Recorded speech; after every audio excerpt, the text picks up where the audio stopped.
अस्सलाम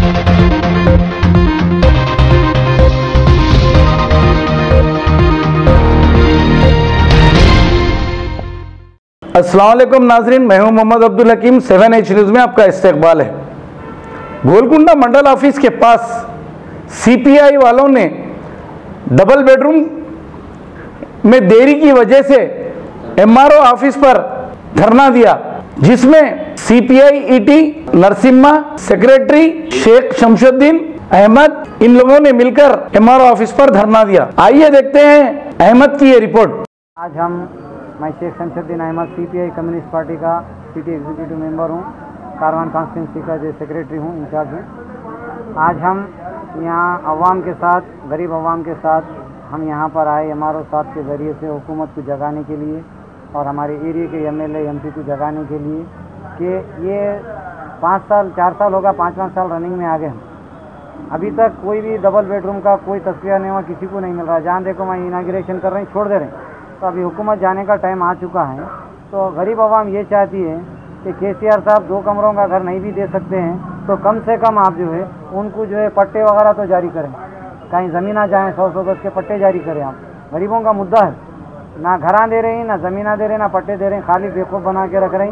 और हमारे एरिया के MLA कौसर मोहिउद्दीन साहब, हैदराबाद के MP असदुद्दीन अवी साहब, उनका बराबर साथ दे रहे हैं। तो ये तीनों चारों मिल गए पब्लिक को बेवकूफ़ बना रहे हैं। आज पब्लिक बेभैरी होके, बेबर्दाश्त होकर आज रोड पे निकल के आई। आज ये हुकूमत को होश में आ जाना चाहिए, क्योंकि ये एहतजाज बढ़ते बढ़ते बहुत ज़्यादा होने वाला है। और आने वाले महीने की 10 तारीख को अगर KCR साहब कोई अगर सही उसका जो एक्शन लेके जवाब नहीं देंगे, हमारे एरिया के MLA MP साहब, मजलिस वाले अगर उसको जो है सपोर्ट करके आगे नहीं बढ़ाएंगे, तो हम आने वाले महीने की 10 तारीख को पार्टी की तरफ से KCR साहब के घर पे हम जाके धरना देंगे और उनके घर में घुस के बैठने की कोशिश करेंगे। क्योंकि एक फैमिली को रहने के लिए 100 करोड़ का घर होना, और हमारे MLA साहब 3 लाख रुपए तनख्वाह लेते करीब, MP साहब लेते 3-4-5 लाख रुपए तनख्वाह। नौकरा आलीशान मकानों में है, जो तनख्वाह देने वाले मालिक है गरीब अवाम, वो बेचारे फुटपाथों पे पड़े हुए हैं, किराए के घरों में पड़े हुए हैं। ये कैसा ज़माना आ गया। और फिर हमारे MP साहब जानते को अल्लाह रसूल दीन का वास्ता दे के बात करते। तो भाई कुरान और हदीस में है, आप जहाँ पर आपके इलाके में जो मिस्कीन है उसके बराबर आप रहना चाहिए। खलीफा आलीशान बंगले में है, AC में, और उसके जो है लोग जो है रहने वाले जो एरिया के लोग मिस्कीन, किराया देने को नहीं है उनके पास। तो आपको नींद कैसा आ रही है असदुद्दीन अवी साहब? ये कौन से इस्लाम पे चल रहे हैं आप? ये सोचने की बात है। तो आप या तो अपना रवैया सीधा करो, अगर इस्लाम का नाम ले रहे हैं तो इस्लाम के मुताबिक कार्रवाई पूरी करो। नहीं बोलते तो टोपी शेरवानी उतार दो, जितनी झूठ बोलना है बोलो, आप दीन को बदनाम नको करो।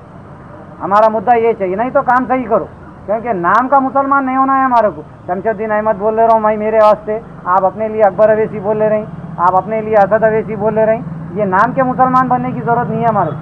काम के मुसलमान बनो, अमली मुसलमान बनो, सरकार के हकीकी उम्मती बनने की कोशिश करना है हमारे को।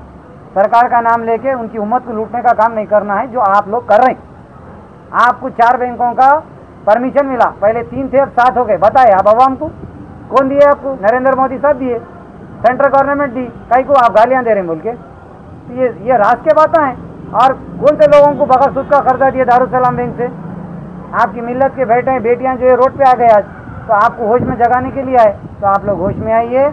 MLA साहब, MP साहब, हमारे कौसर मोहिउद्दीन साहब, असदुद्दीन अवैसी साहब, अकबर साहब, फ्लो लीडर, और जो है हमारे KCR साहब, ये आप सब लोग होश में आके ये गरीब आवाम की आवाज़ को सुनिए और इमीडिएट उनके जो है उनके सवाल का जवाब देते हुए उनको घर अलाट करें, या कम से कम इमीडिएटली पट्टे अलाट करने का कोशिश करें। जिसको घर होना घर दीजिए, जिसको पट्टे होना पट्टे दे दीजिए ज़मीनों के। एयरपोर्ट की 2000 का ज़मीन दिए ना भाई असद साहब, आप फिर 2000 एकड़ ज़मीन के बदले क्या लिया आप गवर्नमेंट से? वो गरीबों में बांटो ना, नहीं तो गवर्नमेंट की ज़मीन लेके बांटो। ये एक बहुत बड़ा, आपको 2000 एकड़ ज़मीन बोलते बहुत होती गरीबों को। तो ये भी एक मुद्दा है, उस पर भी काम करें। उम्मीद है कि मेरे को आप सबसे, असदुद्दीन अवैसी साहब, MP साहब से, अकबर अवैसी फ्लो लीडर साहब से, हमारे एरिया कारवान के जो MLA साहब से, KCR चीफ मिनिस्टर साहब से, कि आप लोग होश में आएंगे, गरीबों की आवाज़ सुनेंगे और उनकी दुआ लेने की कोशिश करेंगे। सरकार के नाम पे उनकी उम्मत का भला करेंगे, उनकी उम्मत का नुकसान नहीं करेंगे। ये उम्मीद करते हुए मैं आपसे अपनी बात ख़त्म करता हूँ। इंशाअल्लाह फिर कभी मुलाकात होगी। जय हिंद, हिंदुस्तान।